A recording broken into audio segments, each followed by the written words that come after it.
দফা সম্পূর্ণরূপে মেনে নেওয়ার জন্য 48 ঘন্টা আলটিমেটাম দিচ্ছি। অবিলম্বে তাদেরকে নিয়ে ত্রিদলীয় বৈঠক অনুষ্ঠিত করেন। 34 দিন একটা বিষয়কে ঝুলিয়ে রাখার যে অবস্থা আমরা দেখতে পাচ্ছি, এটা হচ্ছে উদ্দেশ্য প্রণোদিত। আপনারা বাধ্য করেছেন এই নারীদেরকে 34 দিন অবস্থান করতে। আপনারা বাধ্য করেছেন এই নারীদেরকে তাদের বাচ্চা কাচ্চার পরিবার ফেলে দিয়ে এখানে এসে আপনাদেরকে চোখে আঙুল দিয়ে দেখিয়ে দিতে রাষ্ট্র কাঠামো কতটা বিকল।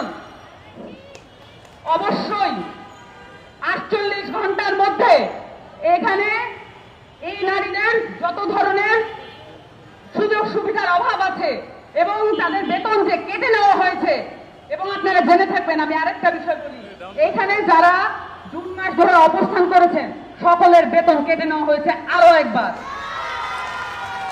এই ধরনের অমানবিক রাষ্ট্রবিরোধী কার্যকলাপ বলবো আমি এটাকে। যারা বেতন যেটাতে সাইন করে চাকরি নিয়েছেন তার প্রাপ্য এই বেতন, সেখান থেকে আপনি বেতন কাটতে পারেন না। আপনারা যখন সমস্যার সমাধান করেন নাই তখন এই নারীরা রাস্তায় বসতে বাধ্য হয়েছে। 1000 বা 1100 নারীকে রাষ্ট্র যদি কর্মসংস্থানের ব্যবস্থা করতে না পারে, এই রাষ্ট্র আমাদের ফলমলছে বদলে ফেলতে হবে। অবিলম্বে তথ্য আবাদের 3টি দফা সম্পূর্ণরূপে মেনে নেওয়ার জন্য 48 ঘন্টা আলটিমেটাম দিচ্ছি। আপনারা যদি না মানেন তাহলে এই তথ্য আপারা তাদের সাথে সংশ্লিষ্ট যারা যারা এই তথ্য প্রকল্প থেকে উপকৃত হয়েছেন সেই নারীদেরকে নিয়ে প্রেস ক্লাবে উপস্থিত হবে। আপনারা এটা ঠেকাইতে পারবেন না।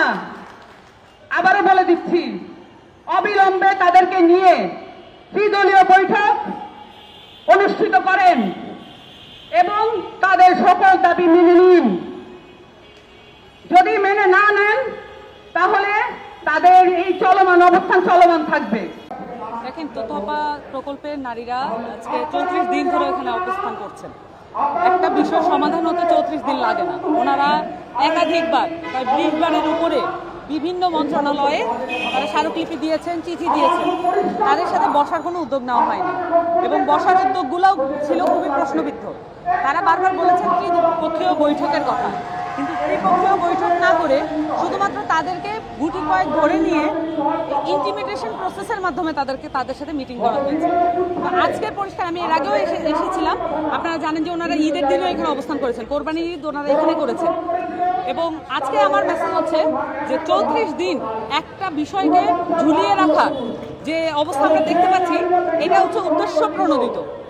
নারীদেরকে যেটা অবজ্ঞা করা হয় রাষ্ট্রীয়ভাবে, সেটার একটা উদ্দেশ্য আমরা এটার মধ্যে দেখতে পাচ্ছি। শারমিন মুর্শিদ ব্যাপারটাকে পার্সোনালি নিয়েছেন। শারমিন মুর্শিদ মনে করেন না যে এই নারীদের 1100 নারীকে কর্মসংস্থানের ব্যবস্থা করা তার জন্য প্রয়োজনীয়, বরঞ্চ উনি মনে করেন যারা এই প্রকল্পের মধ্যে যারা প্রশ্নবিদ্ধ, তারা যারা আসলেই আওয়ামী লীগের সহযোগী হিসেবে বা দোসর হিসেবে সম্ভাবনা আছে তাদের পারিবারিকভাবে, তাদেরকে পাশে নিয়ে ছবি তুলেছেন। বান্ডেল থাকলে প্রতি সেনমানিতে টাকা বাঁচবে। বিকাশ সেনমানি বান্ডেল কিনে জিতুন প্রতি লেনদেনে। আপনারা তোতপা প্রকল্পের নারীদের কাছে অসংখ্য ছবি আছে, আপনারা ওগুলো দেখতে পারেন। অসংখ্য প্রমাণ আছে। এখানে যারা যে এক্সিস্টিং পিডি আছে উনি নিজে আওয়ামী লীগের সাথে সংশ্লিষ্ট বলে অভিযোগ রয়েছে এবং উনি কিন্তু আগের যে রেজিম, আগের যে আওয়ামী লীগ রেজিমের একজন নিয়োগপ্রাপ্ত, এবং তাকে পরিবর্তনের এবং তাকে চেঞ্জ করার কোনো উদ্যোগ নেওয়া হয় নাই। এবং শারমিন মুর্শিদ তার সাথেই কথা মিলাচ্ছেন, তার সাথেই তাল মিলাচ্ছেন। এইটা আমরা গণ অভ্যুত্থানের সরকারের একজন উপদেষ্টার কাছ থেকে এক্সপেক্ট করি না।